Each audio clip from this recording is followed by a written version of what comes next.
कि कोरोना इनको सिर्फ यूनिवर्सिटी कैंपस ही में नज़र आ रहा है या मार्केट में भी नज़र आ रहा है, ये सिनेमा हॉल में भी जो है कोरोना है, या जहाँ जहाँ एक्शन हो रहे हैं वहाँ भी इनको कोरोना वहाँ पे इनको नहीं दिख रहा है। बिहार में इलेक्शन हुआ वहाँ पे कोरोना नहीं था, बंगाल में इलेक्शन हो रहा है वहाँ पे कोरोना नहीं है। जिस जिस स्टेट में इलेक्शन होता है वहाँ पे कोरोना खत्म हो जा रहा है।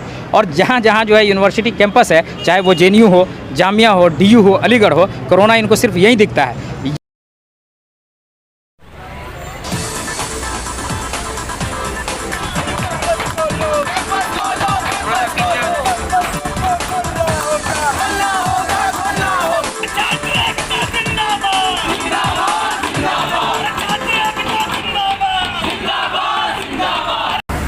हर तंज किया जाए, हर एक ताना दिया जाए, कुछ भी हो अब हद अदब में न रहा जाए। तारीख ने कौमों को दिया है यही पैगाम, हक मांगना तौहीन है, हक छीन लिया। स्वागत है आपका और मैं हूं बिलाल मंसूरी। आज मैं Jamia Millia Islamia gate number 15 vice chancellor office के बाहर हूं। यहां पर स्टूडेंट ऑर्गेनाइजेशन के साथ साथ यहां पर जामिया में पढ़ने वाले छात्र भी प्रदर्शन कर रहे हैं। उनकी मांग है कि जामिया को बहुत जल्दी खोला जाए। छात्रों का यह प्रदर्शन पहली बार नहीं है, इससे पहले भी 3 बार कर चुके हैं और आज चौथी बार प्रदर्शन कर रहे हैं। हमारे साथ मौजूद हैं, इनसे हम बात करते हैं। आपका नाम? अब्दुल बारी बरकाती। अब्दुल बारी बरकती जी से हम पूछते हैं, आप ये बताओ, मतलब सब कुछ लगभग सामान्य होता जा रहा है, शिक्षा के लिए सरकार बहुत सारे अभियान चलाती है, फिर शिक्षा के लिए ही क्यों लड़ना पड़ रहा है? सवाल तो हमारा भी यही है गवर्नमेंट से कि आखिर जो है जब हम यूनिवर्सिटी कैंपस को खुलवाने की बात करते हैं, यूनिवर्सिटी की लाइब्रेरी खुलवाने की बात करते हैं, यहाँ कैंटीन और हॉस्टल को खुलवाने की बात करते हैं, तो ये हमें क्या बताते हैं? जवाब इनका सिर्फ एक होता है कि कोविड-19 है, कोरोना का दौर चल रहा है, अगर यूनिवर्सिटी कैंपस खुल जाता है तो यहाँ पे भी जो कोरोना फैल जाएगा। इस चीज़ से जो है हम अभी नहीं खोलेंगे, कुछ दिन के बाद खोलेंगे। मैं इनसे पूछना चाहता हूँ कि कोरोना इनको सिर्फ यूनिवर्सिटी कैंपस ही में नज़र आ रहा है या मार्केट में भी नज़र आ रहा है, ये सिनेमा हॉल में भी जो है कोरोना है, या जहाँ जहाँ एक्शन हो रहे हैं वहाँ भी इनको कोरोना वहाँ पर इनको नहीं दिख रहा है। बिहार में इलेक्शन हुआ वहाँ पे कोरोना नहीं था, बंगाल में इलेक्शन हो रहा है वहाँ पे कोरोना नहीं है। जिस जिस स्टेट में इलेक्शन होता है वहाँ पे कोरोना खत्म हो जा रहा है। और जहाँ जहाँ जो है यूनिवर्सिटी कैंपस है, चाहे वो JNU हो, जामिया हो, DU हो, अलीगढ़ हो, कोरोना इनको सिर्फ यहीं दिखता है। यही दोहरी जो इनकी रणनीति है उसी के खिलाफ जो है हम लड़ रहे हैं और हम मांग कर रहे हैं कि यूनिवर्सिटी आप जितनी जल्दी खोल दें उतना अच्छा है। जैसा कि हम पहले देख रहे थे कि संख्या बढ़ रही थी तो स्कूलों को बंद कर दिया गया, फिर संख्या घटी मरीजों की तो सब कुछ सामान्य होता गया, लेकिन यूनिवर्सिटियों को अभी भी बंद रखा गया। क्या इस विरोध प्रदर्शन को और ज़्यादा तेज़ करने की ज़रूरत है? और जो साजिश जो सरकार, आप कह रहे हैं कि सरकार ये बहाना बना रही है, सिनेमा में नहीं होता, चुनावों में नहीं होता, तो क्या ये एक साजिश है और इस विरोध प्रदर्शन को बहुत ज़्यादा तेज़ करने की ज़रूरत है इस सब बहकावे से बाहर आकर? बिल्कुल, देखिए जहाँ तक मतलब जो है कोरोना की बात है, तो आप देख लीजिए कि दिल्ली में ही जो स्कूल हैं, जो जिसमें बच्चे पढ़ते हैं, वो स्कूल खुल गए हैं, मार्केट खुल गई है, मॉल खुल गए हैं, वहाँ पे इनको कोरोना नहीं है। यूनिवर्सिटी कैंपस में जो एजुकेटेड बच्चे होते हैं, जहाँ पे अवेयर बच्चे होते हैं, जहाँ से जो है कोरोना की दवाइयाँ बन रही है, जहाँ पे रिसर्च हो रहा है, वहाँ पे इनको कोरोना दिख रहा है। सवाल तो यही है ना कि मतलब जो है जहाँ से कोरोना से बचने के लिए तरह तरह के हरबे अपनाए जाते हैं, हम लोगों को बता रहे हैं कि कोरोना से कैसे बचना है, और ये हमारे ऊपर जो है इसको अप्लाई कर रहे हैं कि यहाँ पे खुलेगा तो कोरोना हो जाएगा। अरे कोरोना जहाँ हो रहा है, मुझे पता है कि कोरोना कहाँ पे होगा, कोरोना कहाँ पे नहीं होगा, और कोरोना से बचने के लिए क्या क्या हमें करना है ये सब हमको पता है। तो इन सब के बावजूद जो है ये कोरोना का बहाना बनाना, ये जो है बच्चों को धोखा देना है और कुछ नहीं।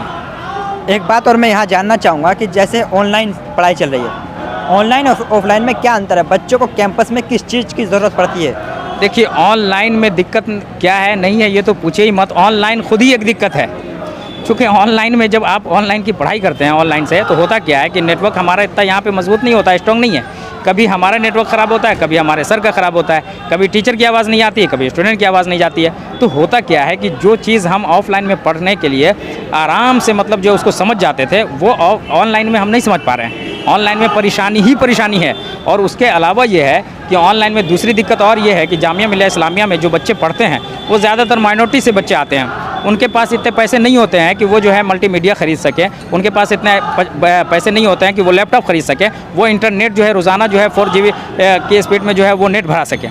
तो ये परेशानी ये है कि एक परेशानी नहीं है, परेशानी तो कई सारी हैं, परेशानियाँ ही परेशानियाँ हैं। इसलिए जो है ऑनलाइन का हम लोग बहिष्कार कर रहे हैं। ऑफलाइन जितनी जल्दी से जल्दी हो जाए, चूँकि ऑनलाइन की वजह से बहुत सारे बच्चे जो है पढ़ाई छोड़ रहे हैं। आप जान रहे हैं कि जामिया मिलिया इस्लामिया में माइनॉरिटी के बच्चे सिर्फ लड़के ही नहीं पढ़ते हैं, लड़कियां पढ़ती हैं। हमारी वो गर्ल्स साथी जो मतलब जिनको अपने घर से निकलने के लिए तरह तरह की बातें सुननी पड़ती है। आपको पता है कि जब मुस्लिम बच्चियां अपने घर से निकलती है तो वहाँ के जो लोग होते हैं आसपास के, वो कितना ताना कसते हैं कि इनकी बेटी जो यूनिवर्सिटी पढ़ने जा रही है, उन पर तोहमत लगाए जाते हैं। वो इन सब चीज़ों को सुनने के बावजूद वो यूनिवर्सिटी आती है अपने ख्वाब को ले करके कि हम पढ़ के जाएंगे तो अपने समाज को हम कुछ देंगे, लेकिन ये लोग जो है उनके ख्वाब पे पानी फेर रहे हैं। तो सवाल ये है कि किसको मतलब आप जवाब देंगे।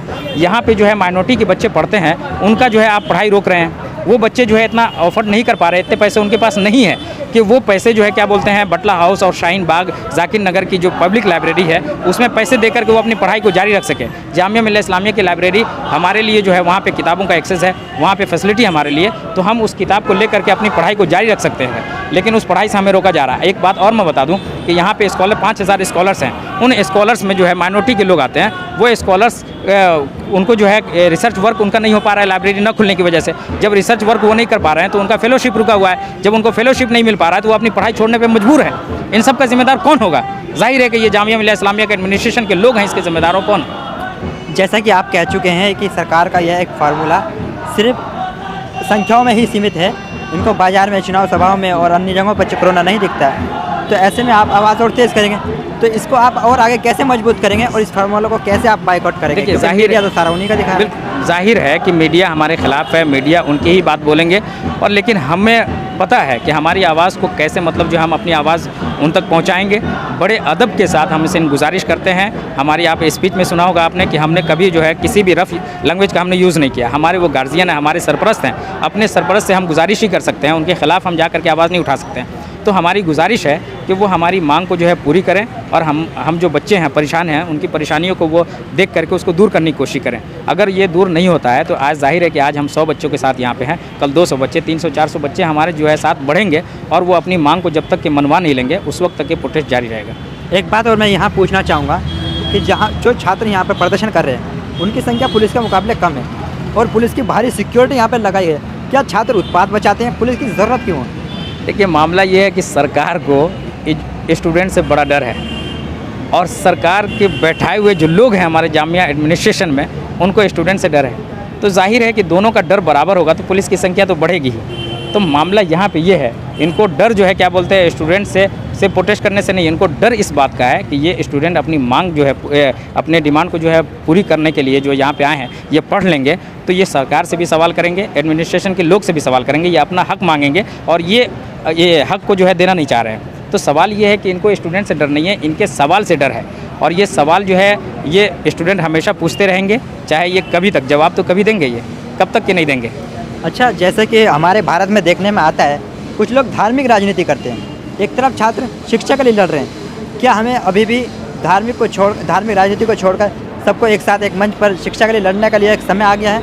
देखिए, जामिया मिलिया इस्लामिया शुरू से लेकर के यहाँ का कैंपस, यहाँ के स्टूडेंट, यहाँ के छात्र, यहाँ के छात्राएँ कभी भी धार्मिक चीज़ों को जो है उतना महत्व नहीं दिया। यहाँ पे सबको पता है कि एजुकेशन जिनके पास होगा वो भेदभाव की बात नहीं करेगा, वो समाज में जो है अनटचेबिलिटी की बात नहीं करेगा, वो जो है नाइंसाफ़ी की बात नहीं करेगा, वो ना बराबरी की बात नहीं करेगा, वो जो है हमेशा हक के लिए लड़ेगा, वो जो है समाज में छुआछूत है उसके खिलाफ अपनी आवाज़ उठाएगा। जो एजुकेशन सरकार के ज़रिए नहीं दी जा रही है उस एजुकेशन को लेने के लिए जो अपनी आवाज़ उठाएगा। यहाँ से जो है जो स्टूडेंट पढ़े हैं अब तक, वो देश के कोने कोने में जो है अपनी खिदमत को अंजाम दे रहे हैं। वो देश को जब भी ज़रूरत पड़ी है, जैसी ज़रूरत पड़ी, इंजीनियर की ज़रूरत पड़ी तो जामिया ने इंजीनियर दिया, लॉयर की ज़रूरत पड़ी तो जामिया ने लॉयर दिया। जामिया स्टूडेंट को जब देश को जो है एडमिनिस्ट्रेशन में लोगों की ज़रूरत पड़ी तो जामिया मिलिया इस्लामिया में RCA है। आपको पता है कि पूरे हिंदुस्तान से सबसे ज़्यादा बच्चे अभी जो हमारे RCA से निकल करके जो है देश की सेवा में लगे हुए हैं। IPS IAS जो है जामिया से बन रहा है। तो जहाँ पे इस तरह की पढ़ाई हो वहाँ पे जो है धार्मिक भेदभाव का कोई मतलब ही नहीं रह जाता है। हम उससे ऊपर उठ करके बात करने वाले लोग। अच्छा, अब उन लोगों को क्या मैसेज देना चाहेंगे जो धार्मिक राजनीति करते हैं या अभी भी धार्मिक और जातिवाद में बटे हुए हैं? देखिए, जो लोग इस तरह की उनकी मानसिकता है, तो मेरी तो गुजारिश यही होगी कि वो लोग पढ़ें, और जब उनके अंदर एजुकेशन आएगा ना तो ये सारी चीज़ें ख़त्म हो जाएंगी। एजुकेशन न होने की वजह से ये धर्म, ये ज़ात, ये पात, ये मज़हब, ये सब जो है जिसके पास एजुकेशन नहीं उनके जहन में ही आता है। वो जब पढ़ लेंगे, उनको समझ में आ जाएगा कि गलत और सही क्या है, तो ये सारी चीज़ें 1 मिनट में ख़त्म हो जाएंगी। तो मेरा उनसे आखिरी संदेश यही होगा कि वो पढ़े। बहुत बहुत शुक्रिया हमसे बात करने के लिए।